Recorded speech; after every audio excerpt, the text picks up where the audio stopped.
Generational wealth starts with one risk taker. Will that person be you? Hi, I'm Keith Weinhold. This is Get Rich Education. By the end of this video, you are going to learn some mindsets and actions for building generational wealth. I come from a great family. My brother and I grew up raised by two parents in a stable home, and my parents still live in that same humble, built in 1900 Victorian house in upstate Pennsylvania.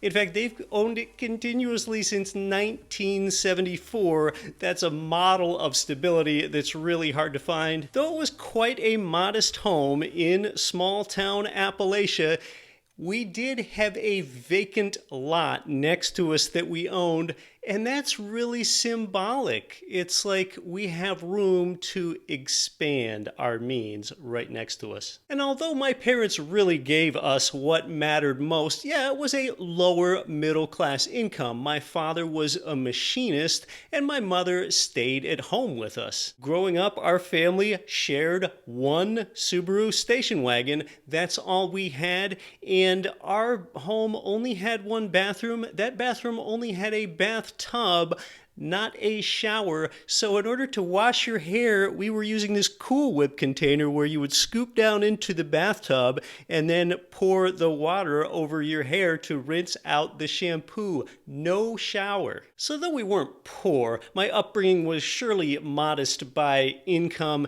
and material standards. Mom was regularly getting excited about clipping 15-cent coupons for ketchup. But on the other hand, again, we did the things that really mattered. My mom would scrimp and save, but we would go on these simple vacations, never by plane, only by car, and then we typically camped with a tent on the vacation to save money. And as an adult, I would learn through influencers like Brian Tracy and Robert Kiyosaki.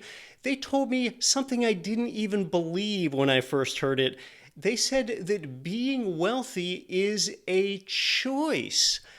I wanted to reject that. That didn't seem real because to me, even beyond adolescence, building real wealth, that just seemed like something that is ordained, or families either have wealth or they don't. It's one way or the other, and that's just how it is. But no, I learned that I can steer the course of this and build wealth myself. So I would rather have a stable upbringing rather than the choices that affluence brings. But in a world of abundance, I soon asked myself, why not have both? And life experience has really told me that you have got to make bold decisions in order to expand your means. You can either be a conformer or you can build wealth. So let me share my non-conforming decisions then that helped me build wealth. More than 15 years ago, I moved from Pennsylvania to Anchorage, Alaska because I loved mountaineering and skiing. And at least then I had the confidence to know that even without a job lined up in Anchorage, which I did not have, that there are income options aplenty in the United States. But a lot of people in my peer group looked at me like, what are you doing? Are you nuts? That sounds crazy. And you know what? After a while, I learned that's a sign that I'm probably on track as long as I'm well thought out. When I get that, what are you doing sort of reaction from others. A few years after settling in Anchorage, I made my first ever home a fourplex building that I've discussed with you on previous videos where I lived in one unit and rented out the other three. That was my first ever home of any kind that I owned. And again, some people, especially coworkers at that point, looked at me like, what are you thinking? That's a little nuts. That's pretty outside the box.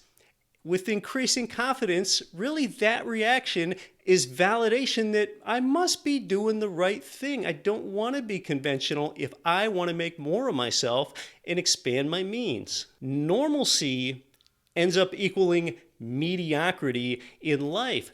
More than 5 years ago, I quit my good-paying job at the State of Alaska Department of Transportation, where I also had 7.2 weeks vacation and a bunch of holidays off and a guaranteed pension. I walked away from all that. And at that point, it was a lot of my coworkers, especially ones that didn't know me very well, that thought that was ludicrous.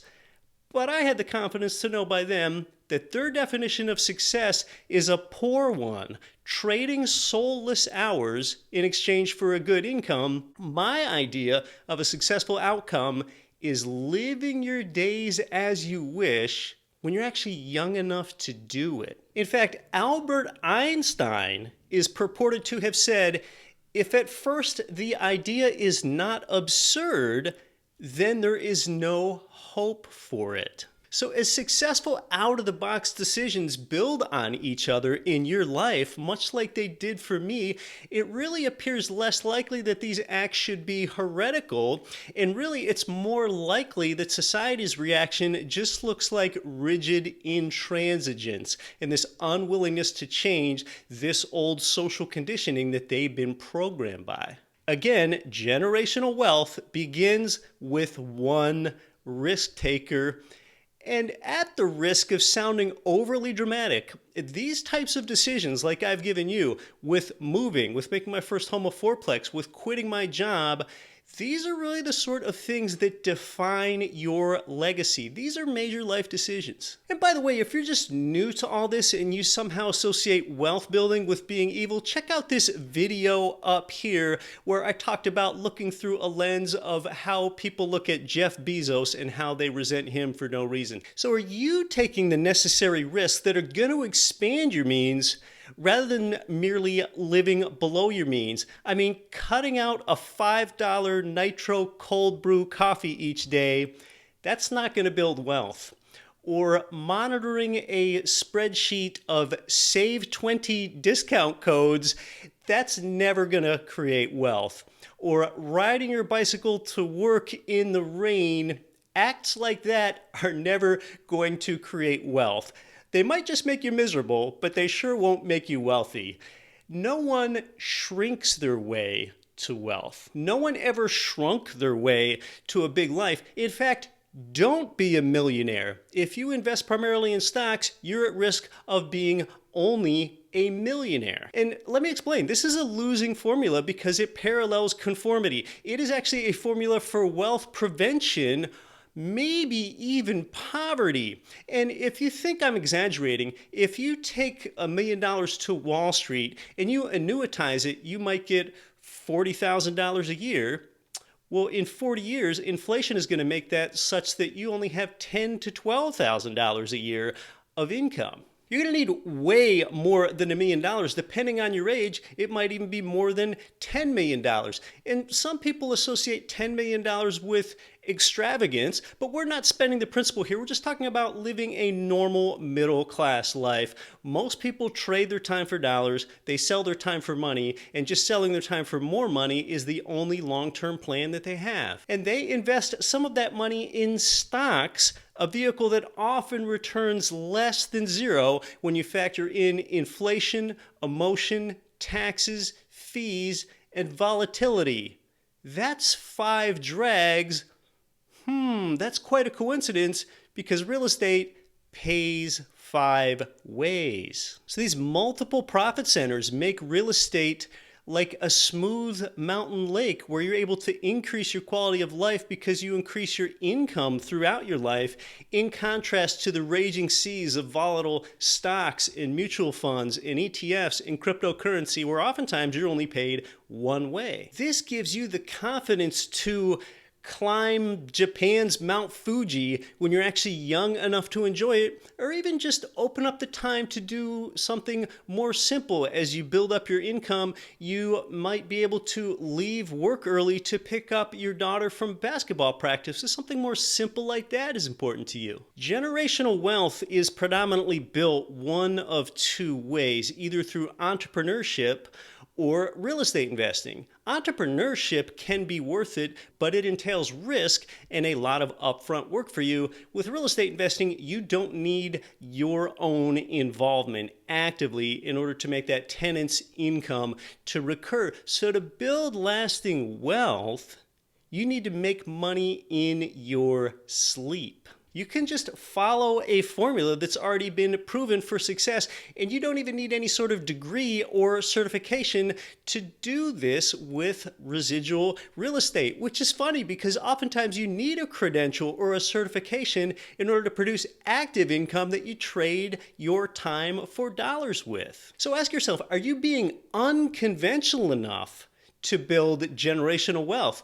I mean, cranking up the air conditioner another 5 degrees to save on an electricity bill, that's shrinking one's way to wealth. That really never builds it. Shopping around for cheaper car insurance, that's fine, but it's not going to create wealth. Or freezing your credit card inside a block of ice so you don't use it. I mean, some of these things are comical. They don't create wealth. Perhaps the best Einstein-esque, absurd to most people strategy that I know about is buying an income-producing property that you've never seen. Often the best income-producing properties are outside of your home market in places like Central or Northern Florida, or Memphis, Tennessee, Little Rock, Arkansas, Ohio, Indiana, a lot of these places in the Midwest and South where the numbers really make sense. And you know, as we've now had really 2 recessions over the last 12 years or so, you know what a lot of people learned? The real risk that one takes is only having one stream